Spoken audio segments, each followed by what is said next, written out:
greffière. Madame la greffière, oui, bien sûr. Messieurs les juges, il s'agit de l'affaire IT 98-33A, l'accusation contre Radislav Krstić. Merci, Madame la greffière. Monsieur le général Krstić, est-ce que vous m'entendez dans une langue que vous comprenez?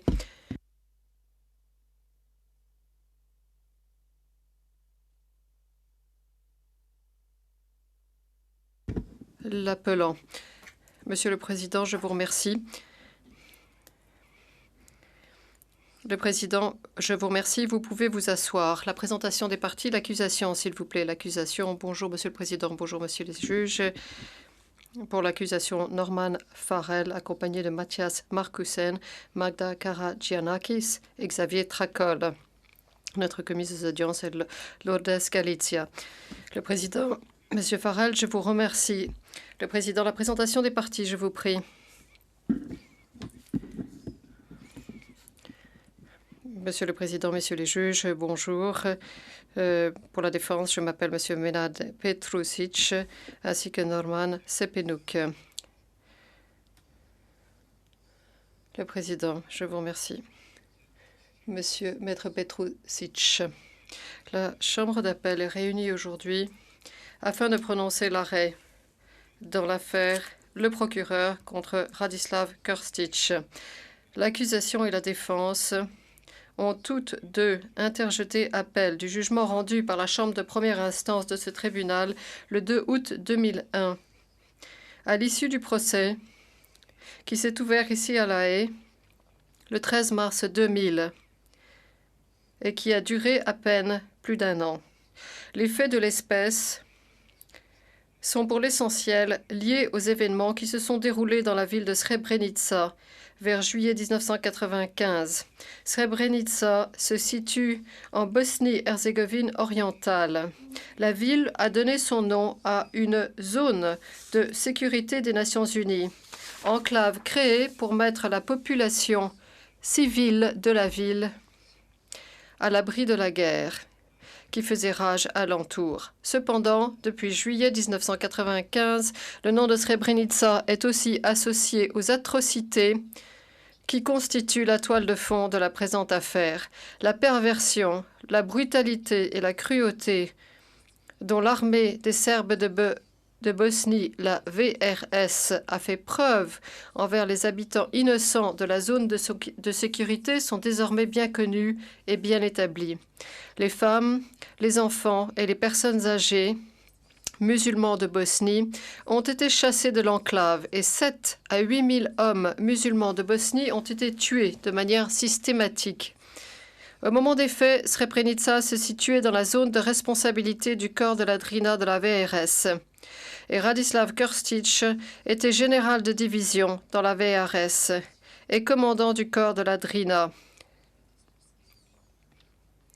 Pour sa participation à ces événements, la Chambre de première instance a jugé Radislav Krstić coupable de génocide, de persécution ayant pris la forme de meurtre, de traitements cruels et inhumains, d'actes visant à terroriser la population civile, de transferts forcés et de destruction de biens personnels en tant que crime contre l'humanité, et de meurtre constitutif de violation des lois ou coutumes de la guerre.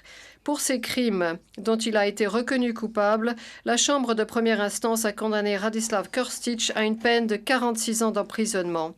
Comme il est d'usage au tribunal, nous n'allons pas lire le texte de l'arrêt, mais seulement son dispositif. Nous allons en revanche récapituler les questions posées en appel, ainsi que le raisonnement et les conclusions de la Chambre d'appel, de manière à ce que vous, Radislav Krstić et le public, preniez connaissance des motifs de cet arrêt. Nous insistons néanmoins sur le fait qu'il ne s'agit que d'un résumé de l'arrêt, dont il ne fait en aucune manière partie intégrante. Les seules conclusions de la Chambre d'appel faisant autorité figurent dans le texte écrit de l'arrêt qui sera rendu public aujourd'hui à l'issue de cette audience. Compte tenu de l'importance du présent appel, le résumé du jugement que nous allons lire maintenant est plus long que de coutume.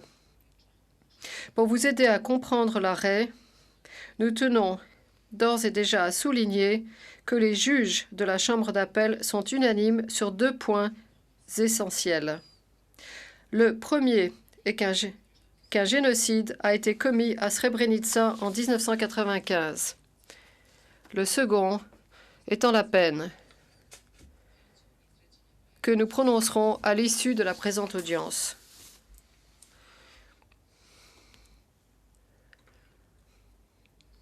En l'espèce, l'appel de l'accusation repose sur 2 moyens. Premièrement, l'accusation conteste en appel la conclusion de la Chambre de première instance relative à l'impossibilité d'un cumul des déclarations de culpabilité. Deuxièmement, l'accusation fait appel de la peine prononcée par la Chambre de première instance et demande que Radislav Krstić soit condamné à la réclusion à perpétuité assortie d'une période de sûreté de 30 ans. La défense soulève 4 moyens d'appel. Dans le premier, elle fait appel de la déclaration de culpabilité pour génocide prononcée contre Radislav Krstić, alléguant que la Chambre de première instance a commis des erreurs de fait et de droit. Dans son deuxième moyen, elle met en cause différentes pratiques de communication de l'accusation qui, selon elle, ont privé Radislav Krstić d'un procès équitable. Dans son troisième moyen, la défense allègue que la Chambre de première instance a commis un certain nombre d'autres erreurs de fait et de droit.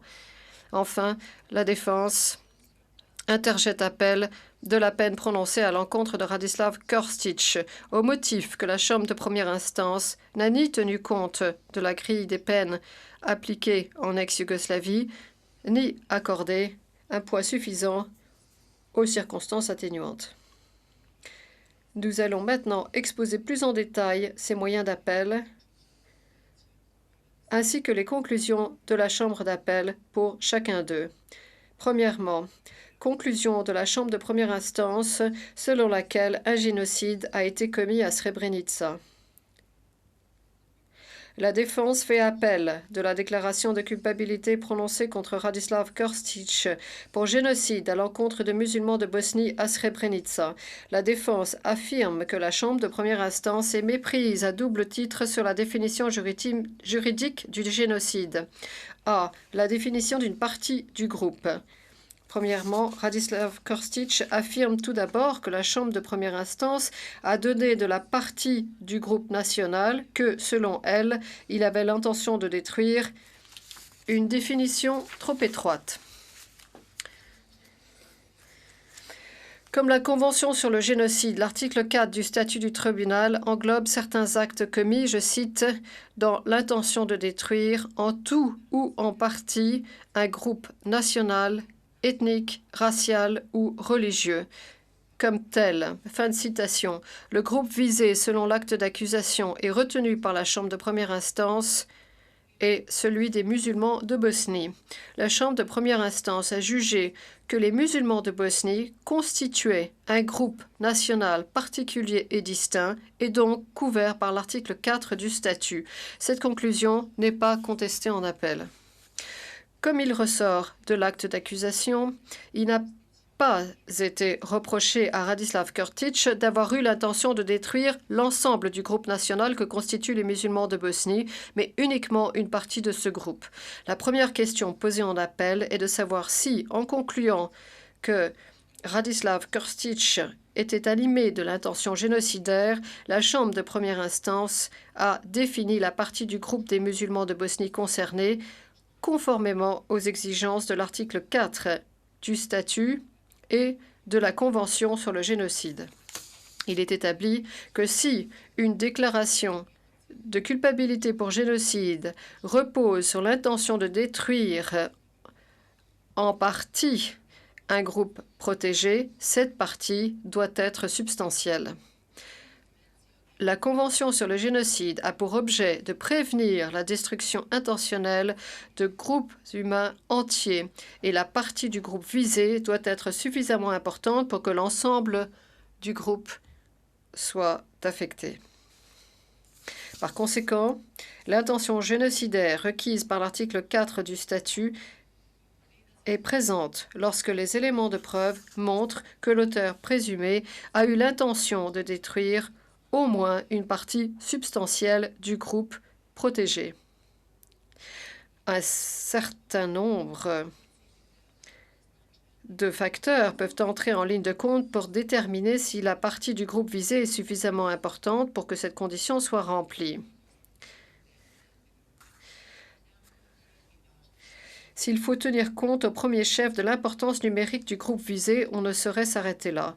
Le nombre de personnes visées doit être considéré dans l'absolu, mais aussi par rapport à la taille du groupe dans son ensemble.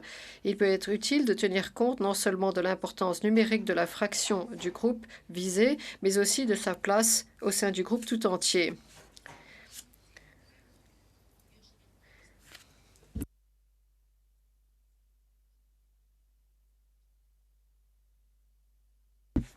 Si une portion donnée du groupe est représentative de l'ensemble du groupe ou essentielle à sa survie, on peut en conclure qu'elle est substantielle au sens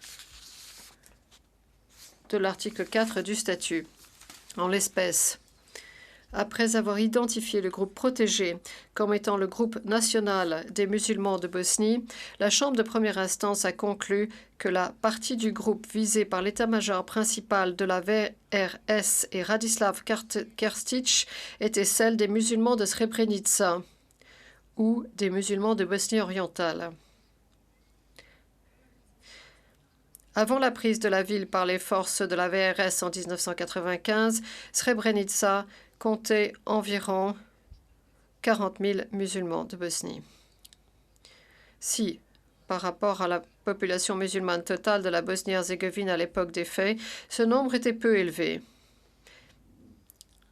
il ne suffit pas à lui seul à donner une idée de l'importance de la communauté musulmane de Srebrenica. Comme la Chambre de première instance l'a expliqué, Srebrenica et la région de Podrinje centrale qui l'entourait revêtaient une importance stratégique capitale pour les dirigeants serbes de Bosnie. Sans Srebrenica, l'État ethniquement serbe de Republika Srpska qu'il souhaitait créer resterait divisé en deux parties distinctes et serait coupé de la Serbie même. La prise de Srebrenica et le nettoyage ethnique de la ville compromettraient donc sérieusement les efforts militaires déployés par les musulmans de Bosnie pour assurer la viabilité de leur État. Conséquence dont leurs dirigeants avaient pris pleinement conscience et contre laquelle ils luttaient par tous les moyens. Les contrôles de la région de Srebrenica étaient donc essentiels pour la création voulue par certains dirigeants serbes de Bosnie d'une entité politique viable en Bosnie et nécessaire à la survie de la population musulmane de Bosnie. La plupart des habitants musulmans de la région ayant en 1995 trouvé refuge dans l'enclave de Srebrenica. L'élimination de cette enclave permettait de débarrasser la région tout entière de sa population musulmane. En outre, l'intérêt que les musulmans de Bosnie et la communauté internationale portaient à Srebrenica ajoutait à son importance. La ville de Srebrenica était la zone de sécurité la plus connue parmi celles établies par le Conseil de sécurité de l'ONU en Bosnie. En 1995, elle avait déjà bénéficié d'une attention particulière de la part des médias internationaux. Dans sa résolution déclarant Srebrenica zone de sécurité, le Conseil de sécurité avait annoncé que l'enclave devait être, je cite, à l'abri de toute attaque armée, de tout autre acte d'hostilité, fermez les guillemets. Cette garantie de protection a été réaffirmée par le commandant de la Force de protection des Nations Unies, la FOR-PRONU en Bosnie, et renforcée par le déploiement des forces de l'ONU. L'élimination de la population musulmane de Srebrenica, malgré les assurances données par la communauté internationale, devait faire prendre conscience à tous les musulmans de Bosnie de leur vulnérabilité et de leur impuissance face aux troupes militaires serbes. Le sort des musulmans de Bosnie de Srebrenica devait être représentatif de celui de l'ensemble des musulmans de Bosnie.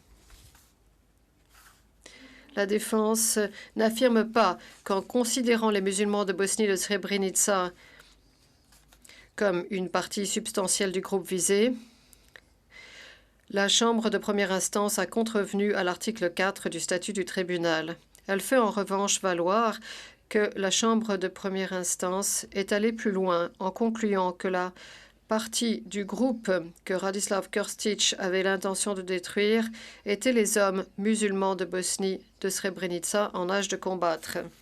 En affirmant cela, la défense se méprend sur l'analyse de la Chambre de première instance. Celle-ci a déclaré que la partie du groupe que Radislav Krstić avait l'intention de détruire était la population musulmane de Bosnie de Srebrenica. La Chambre de première instance n'a pas considéré que les hommes en âge de combattre, qui formaient un sous-groupe, constituaient un groupe plus petit, distinct au sens de l'article 4 du statut. Elle s'est au contraire fondée sur le meurtre des hommes en âge de combattre pour conclure que Radislav Krstić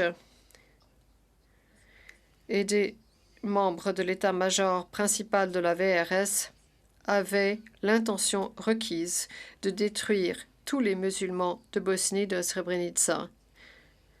Seule partie du groupe protégé relevant de l'analyse de l'article 4 du statut. La Chambre de première instance n'a commis aucune erreur dans son appréciation de la partie substantielle du groupe protégé. L'appel de la défense sur ce point est rejeté. B. L'intention de détruire. Deuxièmement, la défense soutient que la Chambre de première instance a abusivement élargi la définition du génocide en concluant que les efforts déployés pour déplacer une communauté de son lieu de résidence traditionnel suffit pour montrer que l'auteur présumé du crime était animé de l'intention de détruire un groupe protégé. La Chambre d'appel convient que la Convention sur le génocide et le droit international coutumier en général prohibent uniquement la destruction physique ou biologique d'un groupe humain. La Chambre de première instance a expressément reconnu cette limitation et a écarté toute définition plus large.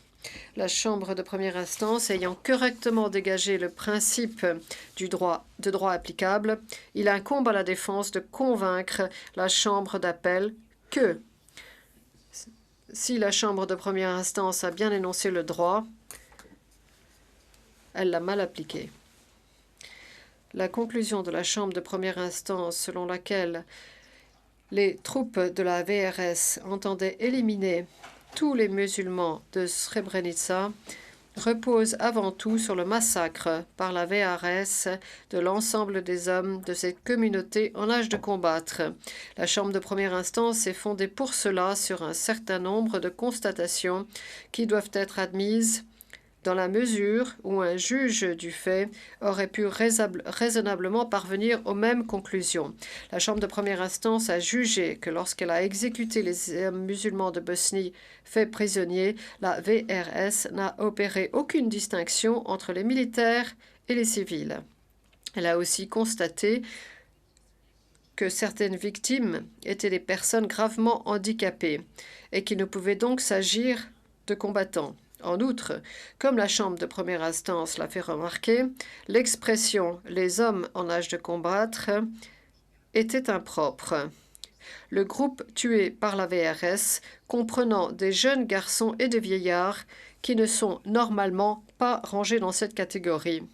La Chambre de première instance a aussi eu raison de prendre en considération les conséquences qu'aurait à long terme l'élimination de 7 à 8 000 hommes de Srebrenica sur la survie de cette communauté. En l'espèce, on peut, comme la Chambre de première instance l'a fait, déduire des faits que les hommes musulmans de Bosnie ont été tués avec une intention génocidaire. L'ampleur des exécutions, la conscience que l'état-major principal de la VRS avait des conséquences préjudiciables qu'elle aurait sur la communauté musulmane de Srebrenica et les autres mesures prises par l'état-major principal afin de garantir la destruction physique de cette communauté suffisent pour conclure à l'existence d'une intention génocidaire spécifique. La Chambre d'appel souscrit à la conclusion de la Chambre de première instance, selon laquelle les meurtres ont été organisés par des membres de l'état-major principal de la VRS qui en ont assuré la supervision. Le fait que la Chambre de première instance n'ait pas attribué l'intention génocidaire à un officier particulier de l'état-major principal ne remet pas en cause la conclusion selon laquelle les forces serbes de Bosnie ont commis un génocide contre les musulmans de Bosnie. Parmi les crimes graves que ce tribunal a le devoir de punir, celui du génocide se singularise par la réprobation particulière et l'opprobre qu'il suscite. Le génocide est un crime horrible de par son ampleur. Ses auteurs vouent à l'extinction des groupes humains entiers. Ceux qui conçoivent et commettent le génocide cherchent à priver l'humanité des innombrables richesses qu'offrent ses nationalités, races, ethnies et religions. Il s'agit d'un crime contre le genre humain dans son intégralité, qui touche non seulement le groupe dont on cherche la destruction, mais aussi l'humanité tout entière. Les conditions rigoureuses qui doivent être remplies pour que l'on puisse prononcer une déclaration de culpabilité pour génocide témoignent de la gravité de ce crime. Ces conditions, la preuve difficile à apporter d'une intention spécifique et la démonstration que c'était l'ensemble du groupe ou une partie substantielle de celui-ci qui était vouée à l'extinction, écartent le risque que des déclarations de culpabilité pour génocide soient prononcées à la légère. Cependant, lorsque ces conditions sont remplies, le droit ne doit pas répugner à désigner le crime commis par son nom. En cherchant à éliminer une partie des musulmans de Bosnie, les forces serbes de Bosnie ont commis un génocide. Elles ont œuvré à l'extinction des 40 000 musulmans de Bosnie qui vivaient à Srebrenica, un groupe qui était représentatif des musulmans de Bosnie dans leur ensemble. Elles ont dépouillé tous les hommes musulmans faits prisonniers, les soldats, les civils, les vieillards et les enfants, de leurs effets personnels et de leurs papiers d'identité, et les ont tués de manière délibérée et méthodique sur la seule base de leur identité. Les forces serbes de Bosnie savaient, quand elles se sont lancées dans cette entreprise génocidaire, que le mal qu'elles causaient marquerait à jamais l'ensemble des musulmans de Bosnie. La Chambre d'appel affirme clairement que le droit condamne expressément les souffrances profondes et durables infligées, et elle donne au massacre de Srebrenica le nom qu'il mérite, un génocide. Les responsables porteront le sceau de l'infamie qui s'attache à ce crime, et les personnes qui envisageraient à l'avenir de commettre un crime aussi odieux seront dès lors mises en garde. En concluant que des membres de l'état-major principal de la VRS étaient animés de l'intention de détruire les musulmans de Bosnie de Srebrenica, la Chambre de première instance n'a pas contrevenu aux exigences juridiques qui s'attachent au génocide. L'appel de la défense sur ce point est rejeté. 2. Erreur de fait alléguée s'agissant de l'entreprise criminelle commune visant à commettre un génocide. Dans le moyen d'appel suivant qu'elle soulève, la défense fait valoir que même si la Chambre avait eu raison de conclure au génocide, elle s'était néanmoins fourvoyée en estimant que les éléments de preuve présentés étaient suffisants pour établir que Radislav Korstic était membre d'une entreprise criminelle commune visant à commettre un génocide.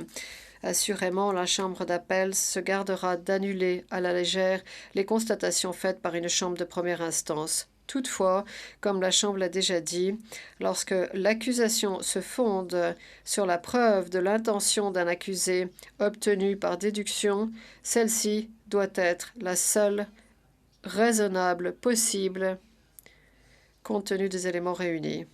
La Chambre de première instance est parvenue à la conclusion que Radislav Krstić partageait l'intention d'une entreprise criminelle commune visant à commettre un génocide, en se fondant sur la connaissance qu'il avait de la situation à laquelle ont dû faire face les civils musulmans de Bosnie après la prise de Srebrenica, sur les rapports qu'il entretenait avec les principaux participants à l'entreprise criminelle commune et sur les éléments de preuve dont elle a admis qu'ils établissaient que les moyens et les soldats placés sous son commandement et sa direction étaient utilisés pour faciliter les massacres. Sur la base de ces éléments de preuve, la Chambre de première instance a conclu qu'à partir du 13 juillet 1995 au soir, Radislav Krstić avait délibérément participé à l'entreprise criminelle commune visant à exécuter les musulmans de Bosnie vivant à Srebrenica. La défense avance 3 arguments pour attaquer ces conclusions. Premièrement, la défense conteste la conclusion de la Chambre de première instance selon laquelle Radislav Krstić a pris de fait le commandement du corps de la Drina et de son matériel le 13 juillet 1995 et pas plus tard. La Chambre de première instance a longuement examiné les arguments avancés ici par la défense. Elle a, sur la base de dépositions de témoins oculaires et d'éléments de preuve documentaires, conclu que le transfert du commandement à Radislav Krstić avait eu lieu le 13 juillet. Les conclusions de la Chambre de première instance sont tout à fait raisonnables et corroborées par de nombreux éléments de preuve. La défense n'est pas parvenue à établir la moindre erreur de la part de la Chambre de première instance, pas plus qu'elle a pu établir qu'aucune Chambre de première instance n'aurait raisonnablement pu parvenir à pareille conclusion. Deuxièmement, la défense soutient que la Chambre de première instance a eu tort de rejeter son argument selon lequel les exécutions étaient ordonnées et supervisées par le biais d'une chaîne de commandement parallèle dont le fonctionnement était assuré par les forces de sécurité de la VRS et sur laquelle Radislav Krstić n'exerçait aucun contrôle. Selon la défense, cette chaîne de commandement, qui partait du général Mladic, passait par le commandant de ses services de sécurité, le colonel Behara, de l'état-major principal de la VRS, le colonel Popovic du corps de la Drina, pour aboutir à Dragan Nikolic, officier de sécurité de la brigade de Zvornik. La défense affirme que c'est grâce à cette chaîne de commandement parallèle, l'état-major principal de la VRS pouvait réquisitionner, ce qu'il a d'ailleurs fait, le matériel du corps de la Drina sans consulter le commandement de ce corps. À l'appui de ces arguments, la défense a présenté à titre de moyen de preuve supplémentaire 3 rapports de police établis par Dragomir Vasic, chef du centre de sécurité publique de Zvornik, ainsi que la déclaration d'un témoin protégé. Ces rapports viennent en effet appuyer la thèse de la défense selon laquelle le MOUP procédait de sa propre initiative aux exécutions. Toutefois, la Chambre de première instance n'a pas rejeté cette thèse. En fait, elle a expressément refusé, je cite, « d'écarter la possibilité que le projet d'exécution ait été initialement conçu par des membres de l'état-major principal de la VRS sans consulter le commandement du corps de la Drina en général, ni le général Krstić en particulier. » Fin de citation. Et que le général Mladic ait dirigé l'opération. Cependant, comme la Chambre de première instance l'a souligné, l'état-major principal, faute de disposer des moyens nécessaires pour procéder seul aux exécutions, a dû recourir à ceux du corps de la Drina. En outre, la Chambre de première instance a estimé que le commandement du corps de la Drina avait connaissance des demandes formulées par l'état-major principal et de l'usage qu'il a fait par la suite des moyens du corps pour les exécutions. Ces conclusions sont corroborées par 2 rapports de combat datant des 16 et 18 juillet 1995, signés par Radislav Krstić en sa qualité de commandant du corps de la Drina, rapport présenté par l'accusation comme moyen de preuve en réfutation dans le cadre de l'appel. La Chambre d'appel estime que la décision de la Chambre de première instance de rejeter l'argument de la défense concernant la chaîne de commandement parallèle, même considérée à la lumière des moyens à décharge supplémentaires, n'est pas de celle qu'aucun juge du fait n'aurait raisonnablement pu prendre. Troisièmement, la défense conteste la conclusion de la Chambre de première instance selon laquelle M. Krstić aurait directement pris part aux exécutions. Et elle avance que, même si les éléments de preuve présentés devant la Chambre de première instance suffisent à établir qu'il avait connaissance du génocide commis à Srebrenica, ils ne suffisent pas à établir qu'il partageait l'intention de les commettre.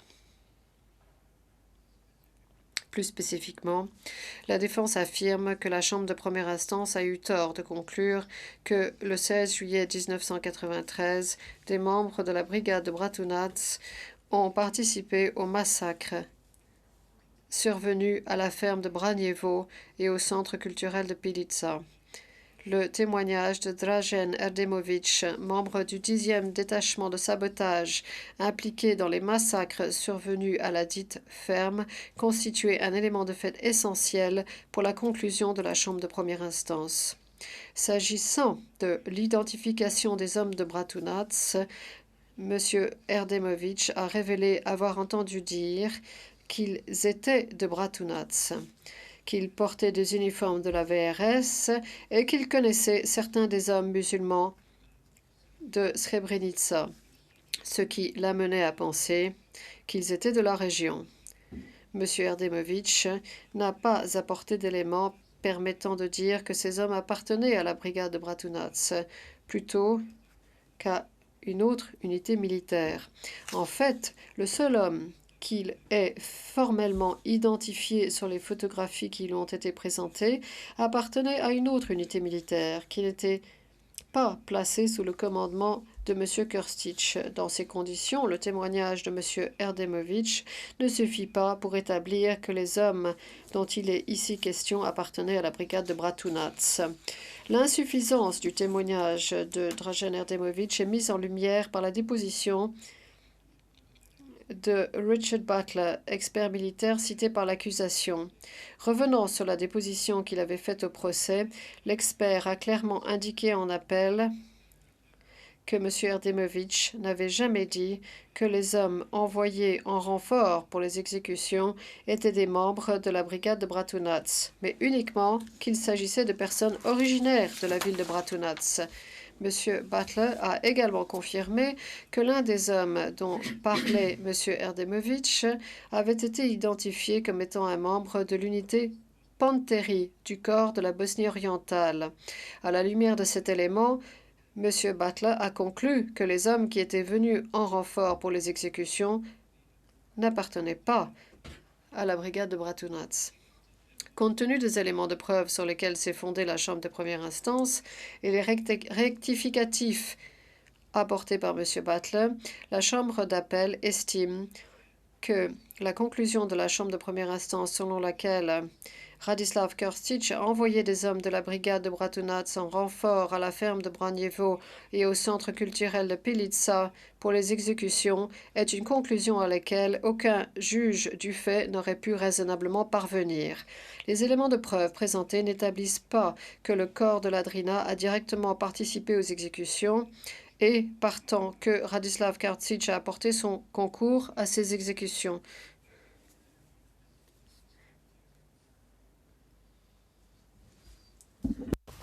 The evidence does, however, Les éléments de preuve présentés établissent néanmoins que les membres et le matériel du corps de la Drina ont contribué à faciliter les exécutions.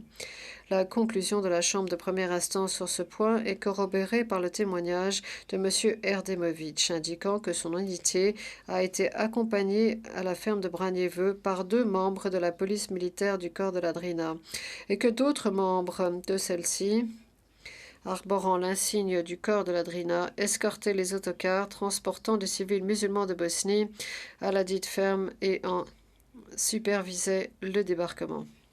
À la lumière de ces conclusions, la Chambre d'appel doit déterminer si la Chambre de première instance a eu tort de conclure que Radislav Krstić partageait l'intention génocidaire d'une entreprise criminelle commune visant à exterminer les musulmans de Srebrenica.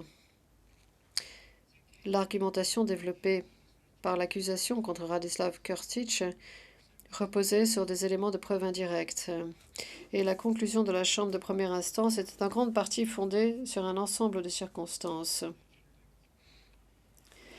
Pour déclarer Radislav Krstić coupable d'avoir participé à une entreprise criminelle commune visant à commettre un génocide, la Chambre de première instance s'est fondée sur des éléments de preuve établissant qu'il avait connaissance de l'intention du général Mladić et d'autres membres de l'état-major principal de la VRS d'exécuter les musulmans de Bosnie de Srebrenica et de l'utilisation des membres et des moyens du corps de la Drina pour ces exécutions, compte tenu de sa place dans la hiérarchie, et sur des éléments de preuve établissant qu'il avait supervisé la participation de ses subordonnés à ces exécutions. La Chambre de première instance a estimé que les contacts qu'avaient eus le général Mladić et Radislav Krstić étaient essentiels pour établir l'intention génocidaire de ce dernier. Les parties ont convenu que le général Mladić était le grand ordonnateur des exécutions. La Chambre de première instance a constaté qu'ils avaient tous deux été constamment en rapport pendant la période considérée. Et elle a conclu que, je cite, « Si le général Mladić avait connaissance des massacres, il serait naturel que le général Krstić en ait aussi eu connaissance. » Fin de citation. Pour parvenir à cette conclusion, la Chambre de première instance est fondée sur la présence de M. Krstić à la deuxième et à la troisième des trois réunions organisées par le général Mladić à l'hôtel Fontana les 11 et 12 juillet 1995. Des responsables de la Fort Pronu et des dirigeants civils de Bosnie choisis par celle-ci ont assisté à ces rencontres. Il a été question du sort des musulmans de Bosnie après la chute de Srebrenica. Radislav Krstić était présent à 2 de ces réunions. La Chambre de première instance a conclu qu'il savait que la survie de la population musulmane de Bosnie était compromise après la prise de Srebrenica. Toutefois, la présence de Radislav Krstić à ces réunions établit tout au plus qu'il avait connaissance de la décision du général Mladić de transférer en autocar la population de Potocari dans les territoires contrôlés par des musulmans et de vérifier avant le départ qu'il n'y avait pas parmi eux des hommes. L'interprète se reprend. Avant le départ, qu'il n'y avait parmi les hommes aucun criminel de guerre. Comme la Chambre de première instance l'a reconnu, la décision de procéder à cette vérification n'est ni criminelle ni déraisonnable. La brigade de Bratunac avait dressé une liste de plus de 350 criminels de guerre présumés censés se trouver dans la région de Srebrenica.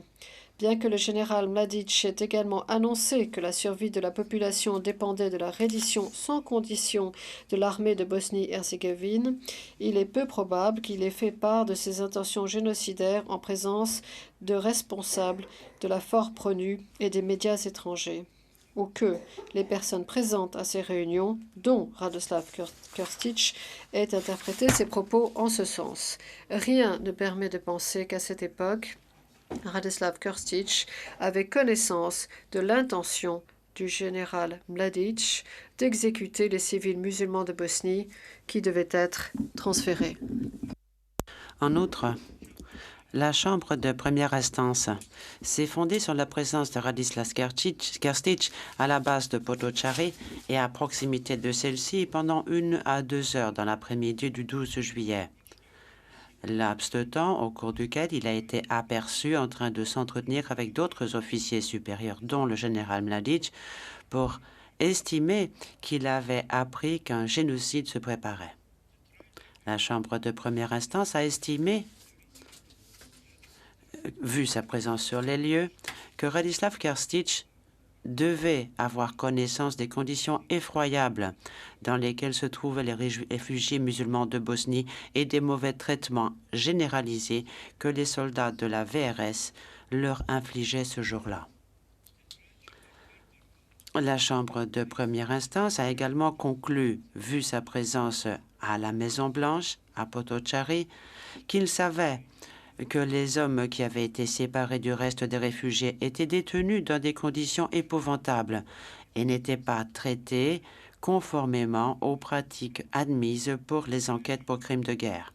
La Chambre de première instance a conclu qu'il devait s'être rendu compte, comme tous les autres témoins présents près de la Maison-Blanche, que le sort de ces hommes était terriblement incertain.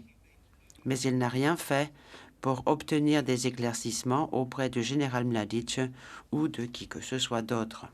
Toutefois, la Chambre de première instance a également conclu que ce n'est que le 13 juillet 1995 que les hommes du Dutch Bat ont su, à certains signes, que les Serbes de Bosnie exécutaient des hommes musulmans qui avaient été séparés du reste de la population, que ce n'est qu'une fois que tous les citoyens civils, donc musulmans de Bosnie, ont été évacués de Potocari, que les effets personnels des hommes qui avaient été séparés des autres réfugiés ont été détruits et que les soldats du Dutch Bat ont eu la certitude que l'affaire des criminels de guerre n'était qu'un subterfuge. La Chambre de première instance n'a pas été en mesure de conclure que des membres du corps de la Drina se trouvaient toujours sur les lieux à ce moment-là, et rien ne permettait de dire que M. Kerstich était au courant des fusillades à la Maison-Blanche ou de la destruction des effets personnels des hommes séparés des autres réfugiés. La Chambre de première instance a également conclu que Radislav Kerstich devait savoir qu'on a fait descendre des autocars les hommes qui étaient parvenus à y monter avec les femmes, enfants et personnes âgées à Tischa. La transcription d'une communication interceptée le 12 juillet 1995 permet d'établir que M. Kerstich avait ordonné au corps de la Drina de protéger la route reliant Vlasenica à Tuzla. La Chambre de première instance a estimé que c'était là un fait qui permettait de conclure qu'il devait savoir que l'on faisait descendre les hommes des autocars à Tischa. Elle a en outre constaté que le chef d'état-major de la brigade de Milici, ce que j'interprète, et des hommes de son unité se trouvaient à Tischa, sur les lieux du tri, sur les ordres du commandement du corps de la Drina. Sur la base de ces éléments, la Chambre de première instance a conclu qu'il est évident que M. Kerstich ne pouvait ignorer qu'à Tischa, ces hommes étaient séparés des autres réfugiés, forcés de descendre des autocars et conduits vers des lieux de détention. Toutefois, il convient de remarquer qu'elle n'a pas établi à ce stade que M. Kerstich savait que les prisonniers allaient être exécutés. La Chambre de première instance n'a en fait pas établi que grâce au contact qu'il avait avec le général Mladic pendant la période considérée, Radislav Kerstich avait appris qu'il était dans ses intentions d'exécuter les musulmans de Bosnie. L'affirmation de la Chambre de première instance ne reposait pas sur des preuves suffisantes. Sans avoir préalablement établi que M. Kerstich avait connaissance de l'intention du général Mladic, aucune chambre de première instance n'aurait pu raisonnablement conclure qu'il partageait cette intention. Cette conclusion erronée à laquelle est parvenue la Chambre de première instance jette un doute sur sa conclusion générale selon laquelle Radislav Kerstich partageait l'intention génocidaire. La Chambre d'appel estime que les moyens de preuve produits permettent seulement d'établir que Radislav Kerstich avait connaissance de l'intention génocidaire qui animait certains membres de l'état-major principal et qu'il n'a néanmoins rien fait pour empêcher l'utilisation des membres et des moyens du corps de la Drina pour faciliter ces massacres. Cette connaissance qu'il avait ne permet pas à elle seule de conclure à son intention génocidaire. Le génocide est l'un des crimes les plus odieux qui soit, et sa gravité a pour corollaire l'exigence stricte d'une attention spécifique. Un accusé ne peut être déclaré coupable de génocide que si sa intention est clairement établie. La Chambre de première instance n'a à l'évidence pas suffisamment démontré que Radislav Krstić était animé par une intention génocidaire. M. Krstić n'est donc pas coupable de génocide en tant qu'auteur principal. La question qui se pose à présent est celle du degré de responsabilité pénale de Radislav Krstić, dans les circonstances établies comme il convient. Tous les crimes qui ont suivi la chute de Srebrenica ont été commis dans la zone de responsabilité du corps de la Drina. Rien n'indiquait que le corps de la Drina avait planifié l'une ou l'autre des atrocités commises, ni qu'il en était l'instigateur. Et les éléments de preuve autorisent fortement à penser que les activités criminelles étaient menées par certains membres de l'état-major principal de la VRS, sous le commandement du général Mladic. Lorsque les exécutions ont débuté, M. Krstić était pris par les préparatifs de l'attaque de Jepa et à partir du 14 juillet 1995 par la direction de l'attaque elle-même. La Chambre de première instance a raisonnablement conclu qu'au moins à partir du 15 juillet 1995, Radislav Krstić avait connaissance de l'intention génocidaire qui habitait certains membres de l'état-major principal de la VRS. Il savait que celui-ci n'avait pas les moyens de procéder aux exécutions et qu'il lui fallait utiliser ceux du corps de la Drina pour mener à bien son plan génocidaire. Radislav Krstić savait qu'en permettant l'utilisation des moyens du corps de la Drina, il contribuait grandement à l'exécution des prisonniers musulmans de Bosnie. Bien que les éléments de preuve présentés laissent à penser que Radislav Krstić n'était pas partisan de ce plan, en sa qualité de commandant du corps de la Drina, il a permis à l'état-major principal de faire usage des moyens du corps. La responsabilité pénale de Radislav Krstić est donc davantage celle d'un complice ayant aidé et encouragé une entreprise criminelle commune visant à commettre un génocide que celle d'un auteur. Cette accusation figure à juste titre dans l'acte d'accusation où il est allégué qu'il a aidé et encouragé à planifier, préparer ou commettre un génocide contre les musulmans de Bosnie, à Srebrenica. La responsabilité de Radislav Krstić est à juste titre définie comme celle d'un complice ayant aidé et encouragé un génocide au sens de l'article 7.1 du statut, et non celle d'un complice dans le génocide au sens de l'article 4.3e du statut. L'accusation de complicité et de génocide figurait également dans l'acte d'accusation au chef de la Chambre de première instance ne s'est pas prononcée sur ce chef, concluant que la responsabilité de M. Krstić était celle d'un auteur principal.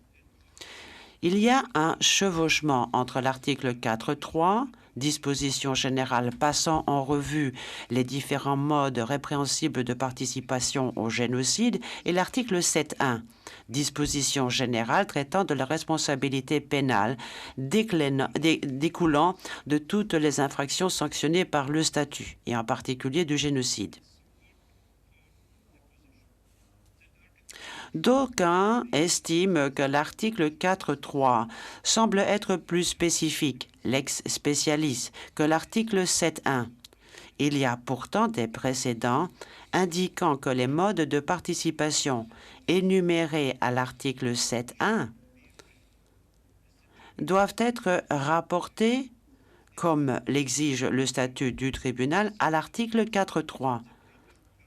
Ainsi, la qualification exacte à donner à cette responsabilité pénale individuelle est celle de complice de génocide au sens de l'article 7.1 du statut. La Chambre d'appel considère qu'en l'espèce, c'est là la bonne approche.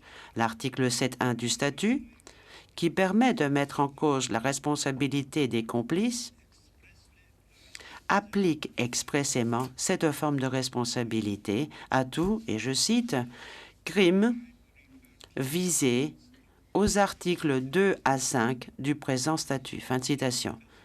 Y compris aux crimes de génocide sanctionnés par l'article 4.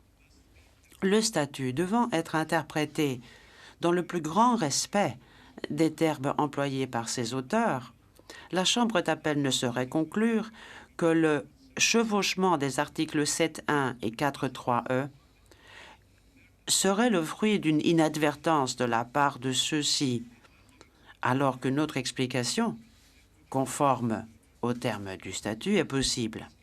Dans ce cas, les deux articles peuvent se concilier, étant donné que les termes complicité et complice peuvent avoir une portée plus large que la notion de complicité par aide et encouragement, compte tenu de l'affirmation expresse à l'article 7.1 du statut que la responsabilité pour génocide sanctionnée par l'article 4 peut être mise en cause pour avoir aidé et encouragé, la responsabilité de M. Krstić est très justement qualifiée de complicité de génocide au sens de l'article 7.1.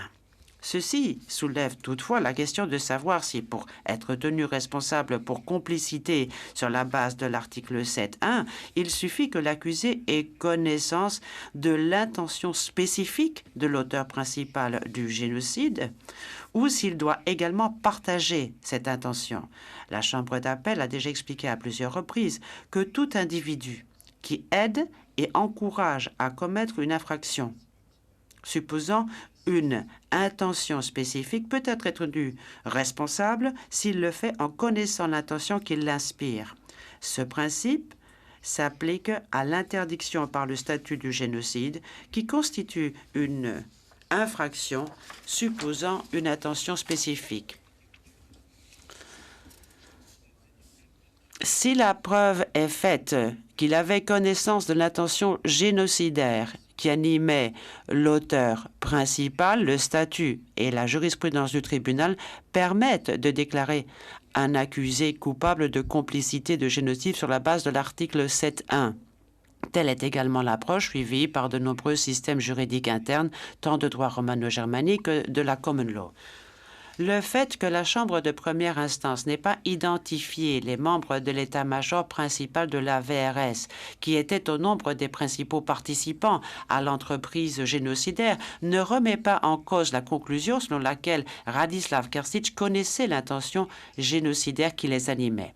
Un accusé peut être déclaré coupable de complicité d'un crime qui suppose une intention spécifique, même lorsque les auteurs principaux de ce crime n'ont pas été jugés ou identifiés. Dans l'affaire Vassilievitch,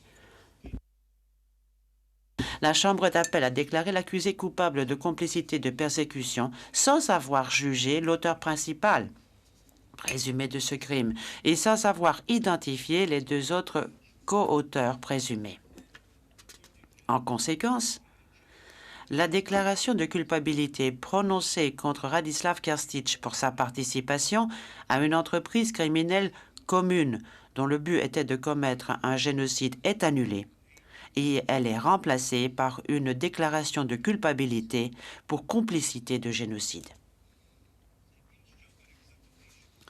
L'analyse que la Chambre d'appel a faite de la participation de Radislav Krstić au génocide a une incidence sur la responsabilité pénale qui est la sienne pour le meurtre de civils musulmans de Bosnie, article 3 du statut, violation des lois ou coutumes de la guerre et pour l'extermination et les persécutions sanctionnées par l'article 5 du statut, lesquels sont des crimes qui découlent tous de l'exécution entre le 13 et le 19 juillet 1995 des musulmans de Bosnie et de Srebrenica. Rien n'indique que Radislav Krstić a ordonné l'un quelconque de ces meurtres ou qu'il y a directement pris part.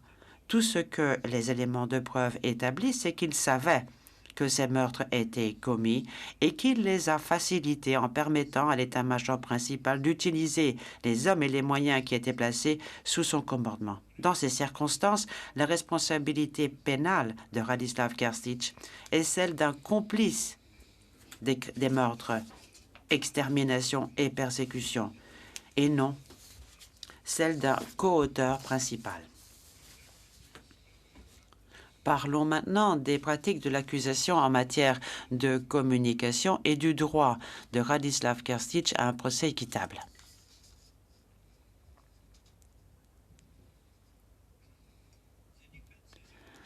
La défense a soulevé un autre moyen d'appel, arguant que les pratiques de l'accusation en matière de communication avaient porté atteinte au droit de M. Krstić à un procès équitable, comme le prévoit l'article 20 du statut. Dans son arrêt, la Chambre d'appel a examiné chacune de ces pratiques, dont la défense affirme qu'elles ont porté préjudice à la cause de l'accusé. La défense reproche à l'accusation d'avoir refusé de communiquer les copies de pièces à conviction dans un but tactique, d'avoir dissimulé une cassette audio pour ne la produire que plus tard au cours du contre-interrogatoire et d'avoir violé de diverses matières l'article 68 du règlement relatif à la communication des éléments de preuve à décharge. Enfin, elle remet en cause la crédibilité de 2 témoignages à charge. La règle est que si la défense demande réparation au motif que l'accusation n'aurait pas respecté les obligations que lui impose l'article 68 du règlement en matière de communication, il lui incombe de démontrer que, premièrement, l'accusation a effectivement manqué à ses obligations et que, deuxièmement, il en est résulté un préjudice important pour la défense. En d'autres termes, si la défense convainc le tribunal que l'accusation a manqué aux obligations qui découlent pour elle de l'article 68, le tribunal examinera d'abord si ces manquements ont ou non porté préjudice à la défense avant d'envisager une réparation appropriée. En l'espèce, la défense n'a pas établi avoir subi un préjudice du fait des pratiques en question. Ce moyen d'appel est donc rejeté. Toutefois, le droit d'un accusé à être jugé équitablement, c'est un droit fondamental garanti par le statut. Et l'article 68 du règlement est essentiel pour assurer l'équité des procès menés devant le tribunal. Lorsqu'un accusé ne peut demander réparation pour le non-respect d'une disposition réglementaire que dans ces circonstances exceptionnelles, et particulièrement lorsque la mise en œuvre même de cette disposition dépend du bon vouloir de l'accusation, tout refus de la Chambre d'appel de défendre la disposition réglementaire en question mettrait son application en danger. Dans de tels cas, la Chambre d'appel peut recourir à diverses mesures sur la base de l'article 46 du règlement, discipline, et l'article 68 bis du règlement, manquement aux obligations de communication. L'article 68 bis, notamment, porte spécifiquement sur les obligations en matière de communication et donne au tribunal toute latitude pour imposer, d'office si nécessaire, des sanctions à toute partie en défaut. La Chambre d'appel note que l'accusation a déjà expliqué de façon assez détaillée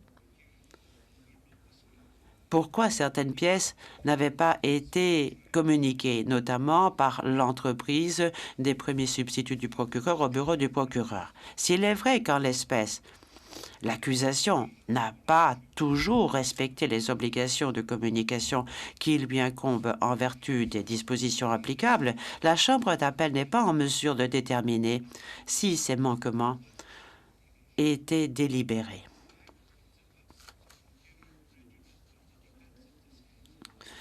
La défense n'ayant pas subi de préjudice important en l'espèce, la Chambre d'appel ne sanctionnera pas formellement l'accusation pour ses manquements aux obligations inscrites à l'article 68 du règlement.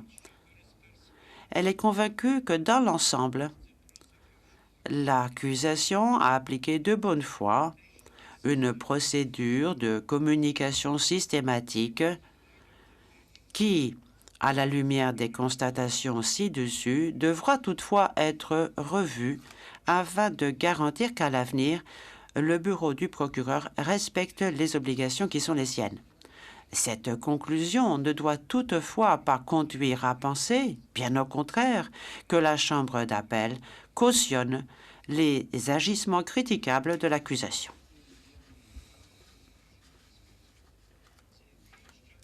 La Chambre d'appel ordonne, je répète, ordonne au procureur de mener une enquête sur les manquements reprochés à l'accusation en l'espèce et lui enjoint de prendre les mesures nécessaires. Elle ne tolérera pas que les obligations en matière de communication ne soient pas scrupuleusement respectées.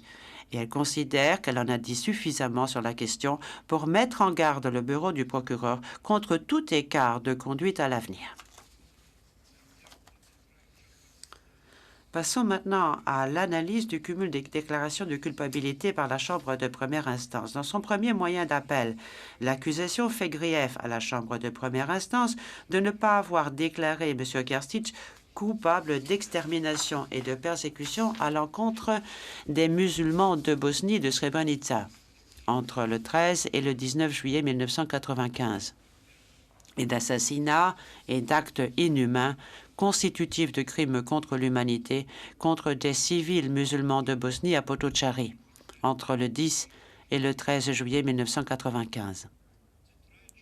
La Chambre de première instance a en effet estimé que des déclarations de culpabilité pour extermination et persécution ne pouvaient se cumuler avec une déclaration de culpabilité pour génocide, tout comme elle a jugé que les assassinats et actes inhumains constitutifs de crimes contre l'humanité étaient englobés dans les persécutions dès lors que l'assassinat et les actes inhumains sous-tendaient la déclaration de culpabilité prononcée pour persécution.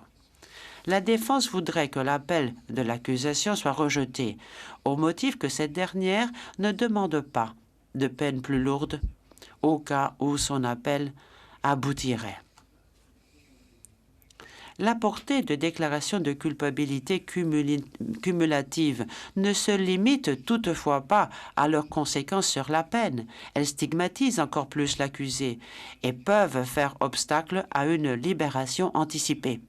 Par ailleurs, des déclarations de culpabilité cumulatives, dès lors qu'elles sont légitimes, servent à rendre pleinement compte de la culpabilité de l'accusé et de son comportement criminel. C'est pourquoi l'appel interjeté par l'accusation est recevable, bien qu'il ne remette pas en cause la peine prononcée.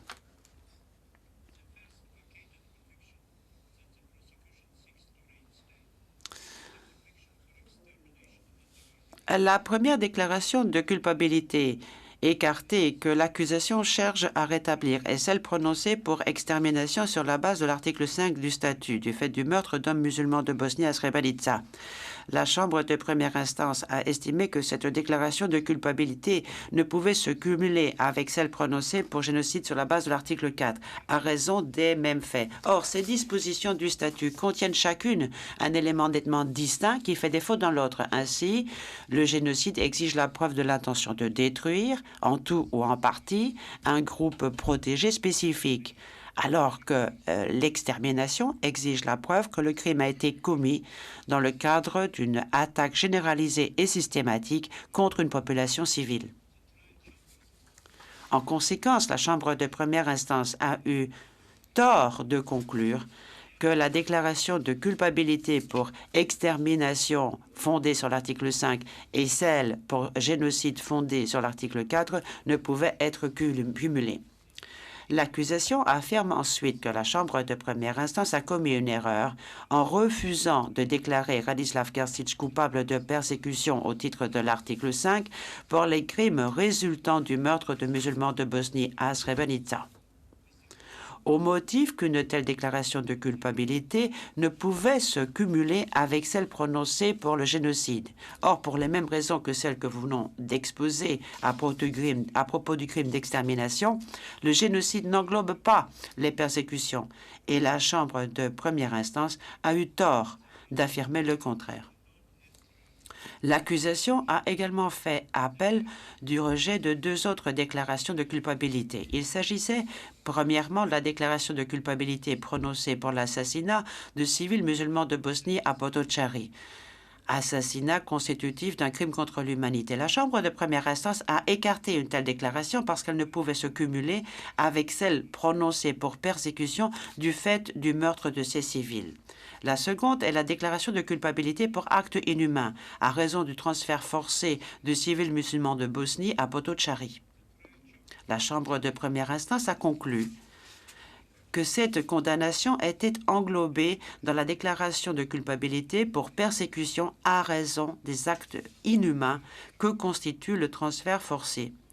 Cette conclusion de la Chambre de première instance est dans le droit fil du jugement porté par la Chambre d'appel sur ce point dans les affaires Karnoyalats et Vassilievitch. En conséquence, l'appel de l'accusation est rejeté sur ce point.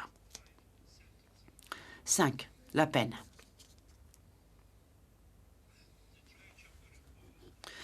La Chambre de première instance a condamné Radislav Krstić à une peine unique de 46 ans d'emprisonnement. Les parties ont toutes deux fait appel de cette sentence. L'accusation soutient que la peine infligée par la Chambre de première instance est insuffisante parce qu'elle ne rend pas compte, comme il se doit, ni de la gravité des crimes, ni de la participation de Radislav Krstić à ces crimes. Qu'elle ne cadre pas avec les décisions rendues par le TPIR dans des cas de génocide comparables, qu'elle est fondée sur l'idée que Radislav Krstić est, entre guillemets, à l'évidence moins coupable que d'autres, et enfin parce que la Chambre de première instance a commis une erreur en estimant qu'en l'espèce, la préméditation ne pouvait être retenue comme une circonstance aggravante. En conséquence, l'accusation estime que la Chambre de première instance a outrepassé son pouvoir d'appréciation en fixant la peine et qu'il faudrait prononcer une peine de réclusion à perpétuité assortie d'une période de sûreté de 30 ans.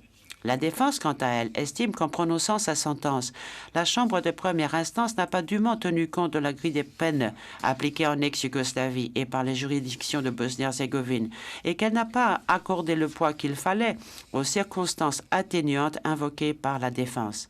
C'est pourquoi elle demande que la peine soit réduite à un maximum de 20 ans.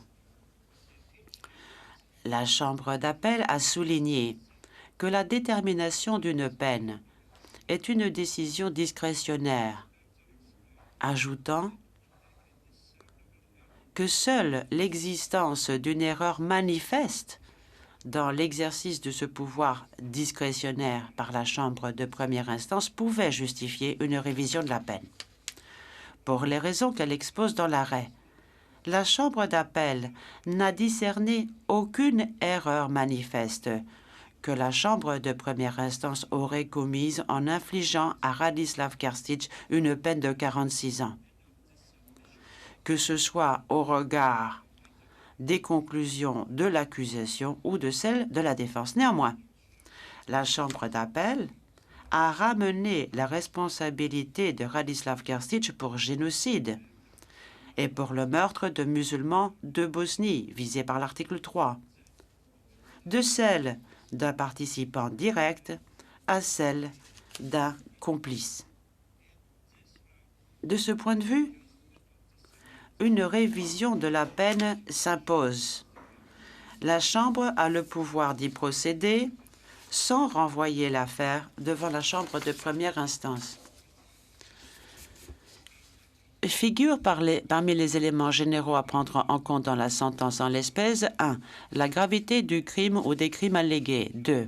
La grille générale des peines d'emprisonnement appliquées par les juridictions de l'ex-Yougoslavie. 3. La situation personnelle de la personne déclarée coupable. Et enfin, 4. Toute circonstance aggravante ou atténuante.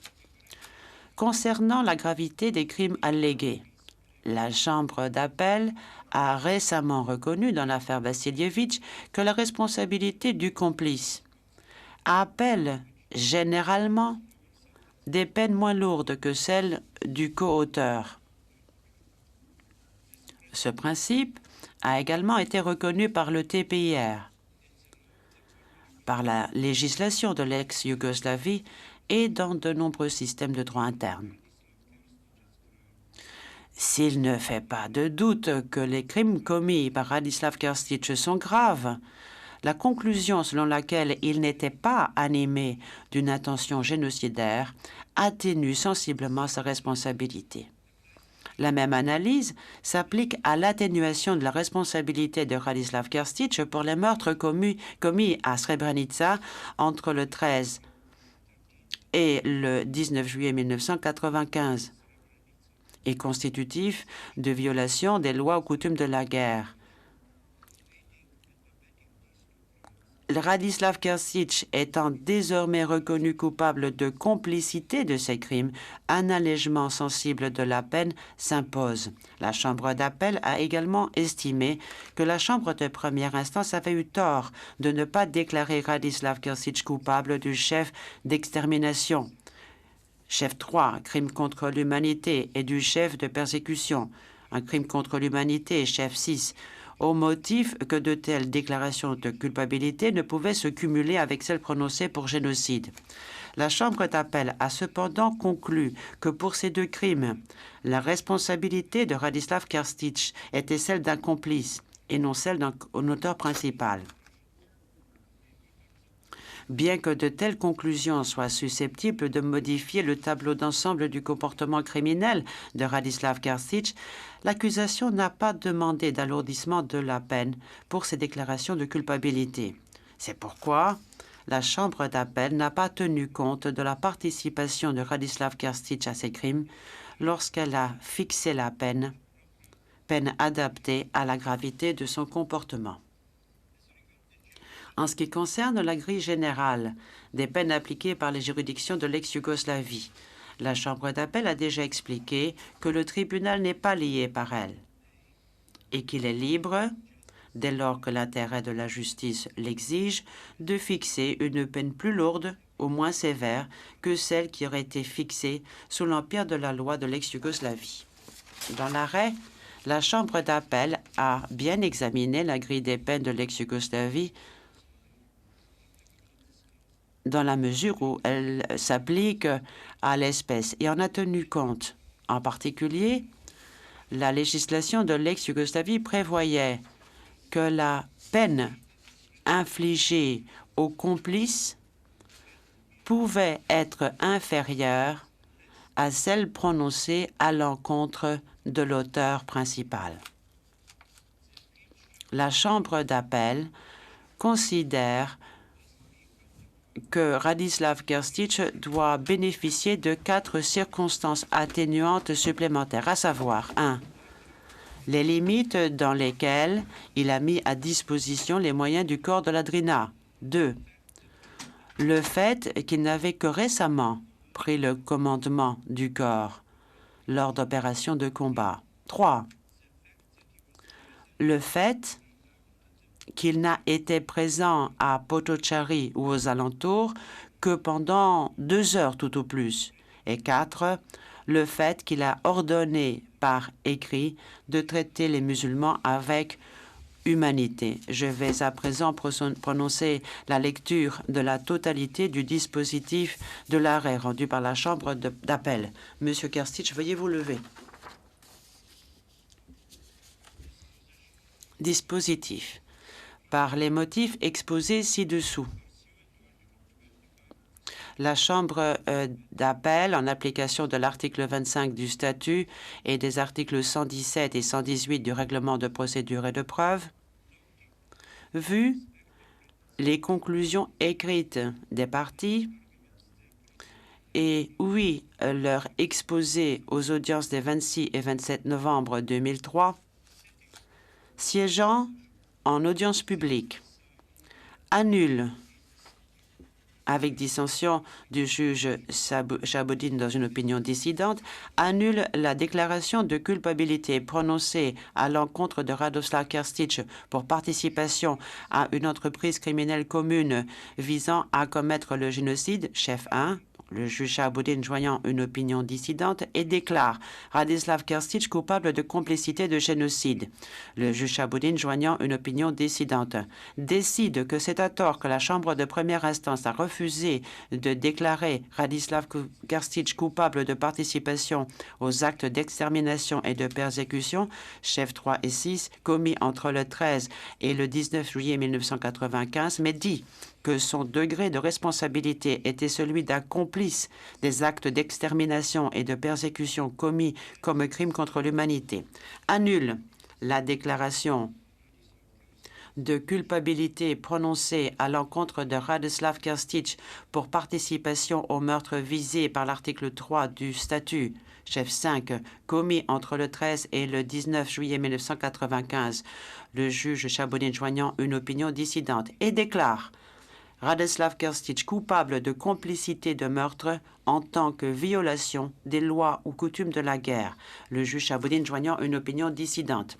confirme les déclarations de culpabilité prononcées à l'encontre de Radislav Krstić pour sa participation au meurtre en tant que violation des lois ou coutumes de la guerre, chef 5, et aux persécutions, chef 6, commis entre le 10 et le 13 juillet à Potocari.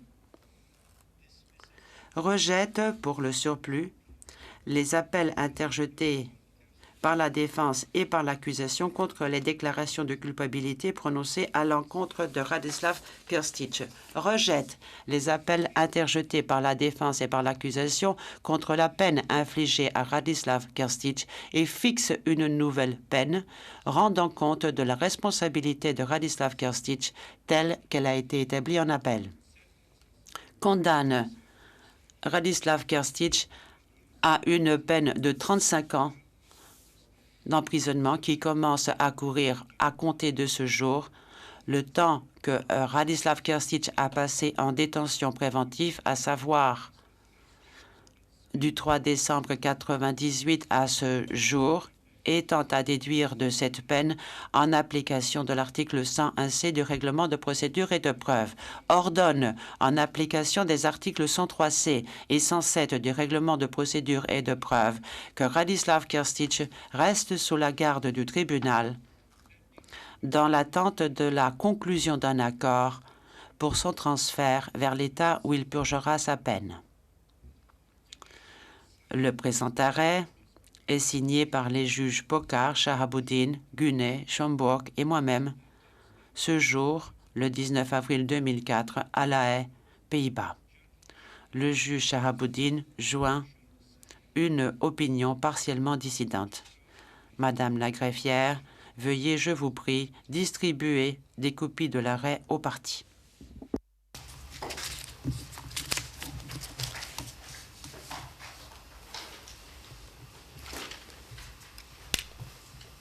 General Krstić, you may be seated.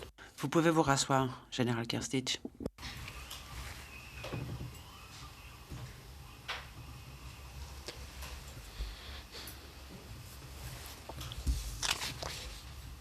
The appeals chamber now stands adjourned.